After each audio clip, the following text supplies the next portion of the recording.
Hi, I'm Donna Gates with Body Ecology, and recently in the news there's been a lot of talk about autism. I'd just like to make a few comments about that from Body Ecology's perspective. First of all, why autism? Well, a lot of people say it has to be genetics. That's impossible. Genes don't change that quickly, and we didn't have autistic children a generation or two ago, so it isn't genetics. Secondly, the other big thing is, well, there used to be a lot of people, but we missed them. We misdiagnosed, and now we're catching a lot of children. Well, if that's true, where are all these misdiagnosed people? For example, in the baby boomer generation, there should be many autistic children walking around who were, who were autistic, but they missed the diagnosis. So it's not that either. So what I'd like to do is share with you Body Ecology's theory. I began working with autism back in 2002. And back in those days, everybody thought that basically it was mercury. The parents noticed that there was mercury in the vaccines, and they thought that's a neurotoxin, so it must be causing autism. But when I joined the scene, I said, no, that's not the reason. There's a lot of other things going on. First of all, the children have gut issues. They also have systemic yeast infections. And there's an infection in the brain that's making them behave and lose their speech and so on. So based on that, we started a group of mothers called BEDROK, Body Ecology Diet, Recovering Our Kids.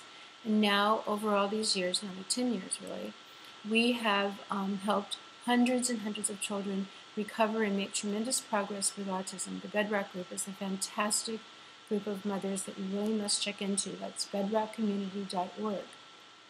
Okay, so what do we do about this issue that we have? Well, first of all, I'm very, very big about prevention. You never hear that word. Autism can be prevented, absolutely.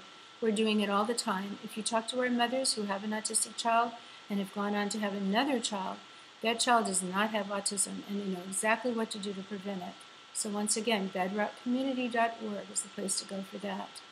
Also, our program, BEDROK's program, is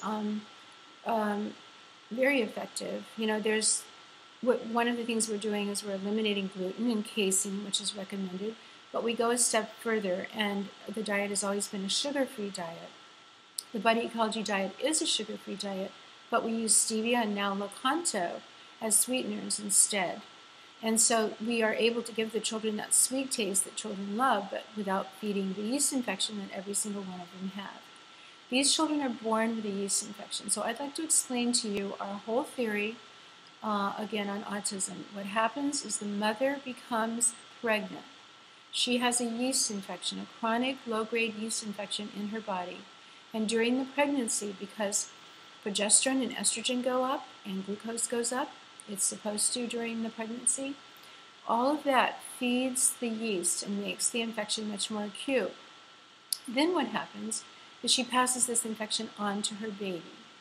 So the baby's born with this infection, and nobody even knows this has happened. If you are going to vaccinate a child, you have to vaccinate a child who's very strong and very healthy so that their body can resist the virus that you're putting into it. What we want to do is have a strong immune system in a person before you vaccinate them, if you're going to vaccinate. Now, you do that by building a healthy inner ecosystem in the gut. And that's something, too, that we've been teaching about for years.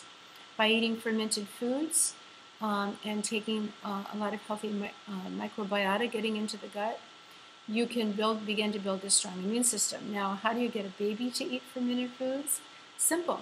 You just take the juice of the cultured vegetables that we promote and teach about, and we take a dropperful or two over the week and put this juice of the cultured vegetables into the baby's mouth.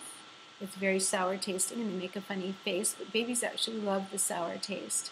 And then what you've done is you've just inoculated the baby's intestines with this wonderful beneficial bacteria.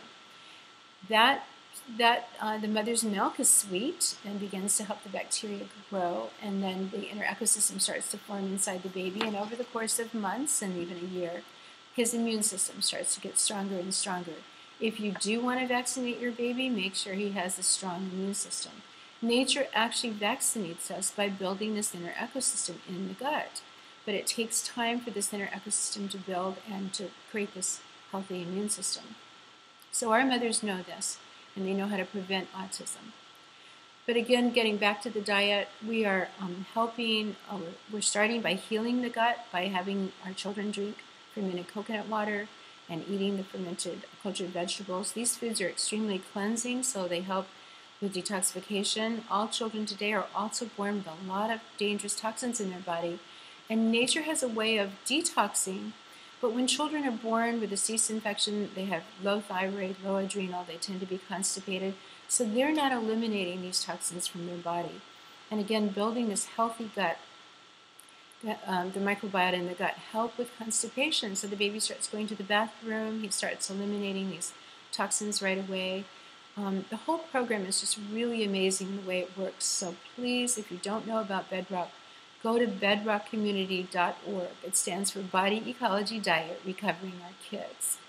One of the things that I want to say is that families today really need our help. You know, in polio, we have an epidemic on our hands. 1 in 54 boys now is autistic.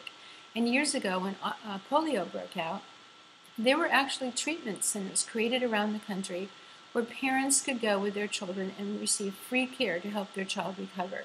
We need centers like that now for our children so that they can be recovered, because these children can be recovered, especially if you discover early in life, like between the age of 2 and 3, and especially within that year, you can help these children recover. Diet is absolutely key. One of the things that's happened too that's really important to understand is that when because the baby lacks a strong immune system and he's vaccinated with this vaccine, the baby doesn't become vaccinated, he actually becomes infected. And then the blood-brain barrier opens, particularly with the measles, mumps, and rubella. That mumps vaccine elevates blood pressure if the baby's infected and opens the blood-brain barrier so the measles can walk right in to the brain. And there has already been in 2 studies, there have been 2 studies showing that measles is in the spinal fluid, and so it's obviously in the brain, and then the measles is in the gut wall of these children. So we know where they are infected by the measles. Now this is a really unpopular thing to put out there.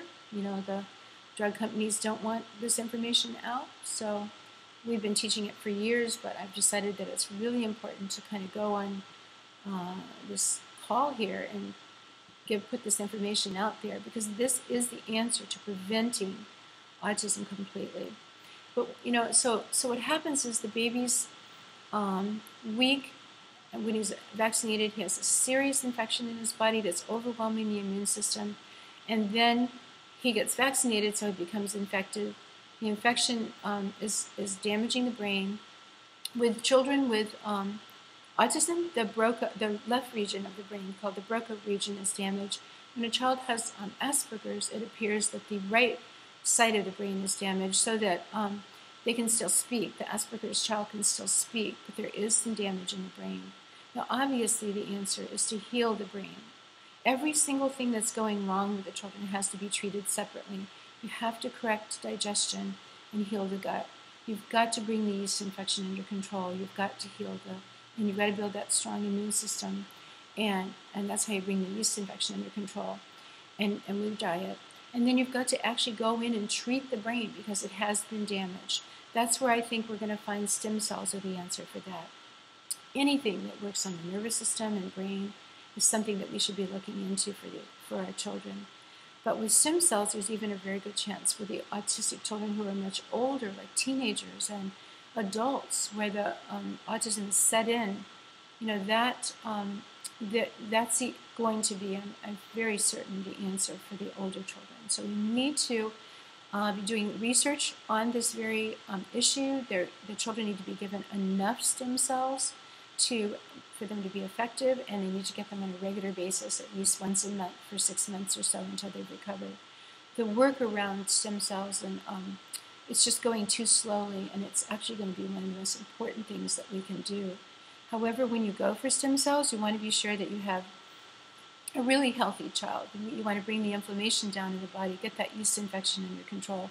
And so our children are going to do much, much better when they receive the stem cell therapy to recover the brain.